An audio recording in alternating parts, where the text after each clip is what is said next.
Hello guys, in this video you will learn how to use the Bluebeam Studio Session. So ngayon pupunta tayo dito sa session. Kung mapapansin nyo wala pa tayong active na session kasi hindi tayo nag-join or hindi pa tayo gumawa. Try natin gumawa ng bagong session. Click natin itong add button. Tapos dito gagawa tayo ng new. Ito yung sinasabi kong kung magjo-join ka, maglalagay ka ng studio ID. Gagawa tayo ng bago. Name lang natin siya ng new. Okay. Tapos, pwede mong lagyan ng kung kailan siya mag-expired, anong date, anong oras. Tapos, mag-a-add tayo ng file dito sa button na to. I-add na lang natin itong sample set of drawings. Tapos, pag ma-add na siya dun, yung file. Tapos, yun.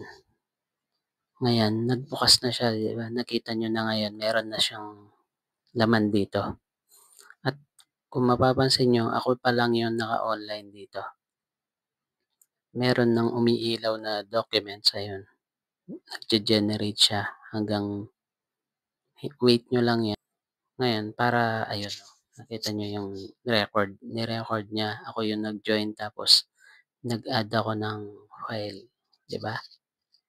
So, dito, parang doon sa projects, pwede kang mag-type ng email. Okay, paste mo dyan yung email. Pwede kang mag-add ng isang group. Halimbawa, sample ito, design team. So, ayan yung mga CAD operator na nilagyan ko ng in-add ko yung pwede magtrabaho dyan sa project na yan. Or pwede rin gumamit ka ng address book. Meron ka ng contacts na naka-store dito sa Bluebeam mo. Tapos dito sa ilalim, pwede kang mag-add message dito. So, you are invited to participate in this project, ganyan. O, huwag na lang natin lagyan. Kunwari, let's say may na-invite na tayo. Kasi currently, yan, nag-iisa lang siya. No? Pag meron kang in-invite, nag-invite ka ng 3, so magiging 4 na kayo dyan na may pangalan kayo dyan, lilitaw. Click natin tong documents. Nag-loading, ayun. Yan, bumukas na siya. Okay, dito. Yan, kunwari, bilangin natin tong mga wheel stop na to. Magbilang tayo ng wheel stop. So, click natin dito sa measurement na icon.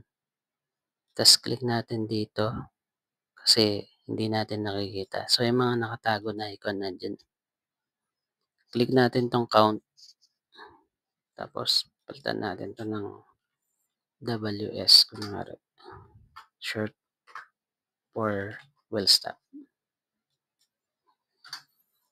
Kahit wag na muna natin lagyan ng label.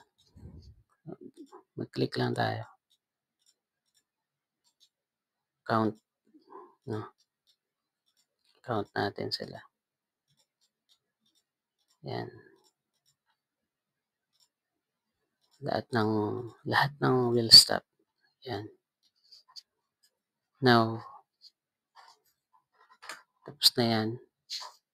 Pagpapansinin nyo yan yung ating record. Makikita mo yung nag-add ako ng wheel stop dun. So, halimbawa, napunta na ako sa ibang, yan, nandito na ako sa ibang item. Pag kinlik ko to, mapupunta ulit ako dun sa view na kung saan ako nag-markup. So, nare-record dito, hindi ka pwedeng magkaila na hindi ikaw ang gumawa kasi naka-rename na ikaw yung gumawa niyan. Now, itong studio session, kung ilan kayo nagtatrabaho dyan, pwede kayong magsabay-sabay magtrabaho. Pwede kayong sabay-sabay na mag-markup, magbilang, or kung ano man. So, mag-count pa tayo ng iba. ibahin natin yung icon natin. Palitan natin ng blue. Tapos, ano ba yung mga bike rack. So, bike rack yung mga yan.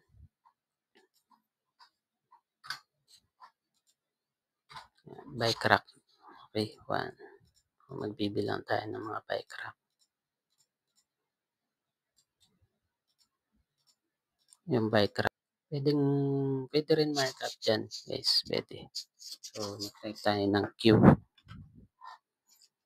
Sabihin natin na ito yung new additional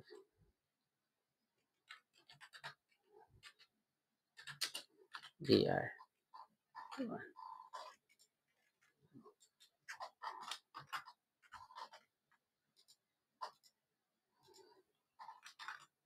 Okay. Ayun, nalagay na naman siya doon, no?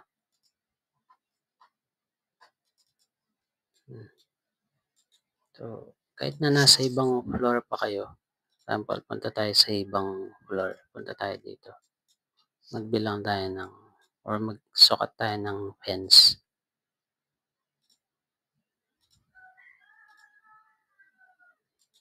Kunwari ito.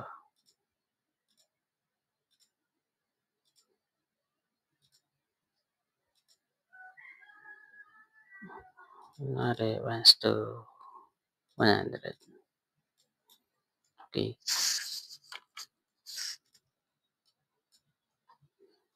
Ngayon,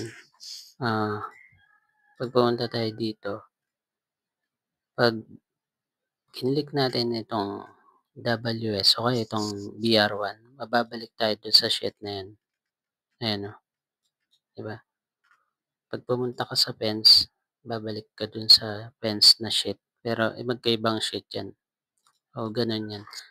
So, lahat kayo, kung ilan kayo nagtatrabaho, marirecord dito. Ngayon, paano siya tapusin? Paano i-save? Save na automatic save na yan. Kung ano yung ginawa natin. Ngayon, para ma-end natin yan, ganito ang gagawin. Actually nga pala, pwede ka palang mag-leave ng session habang nagtatrabaho yung iba.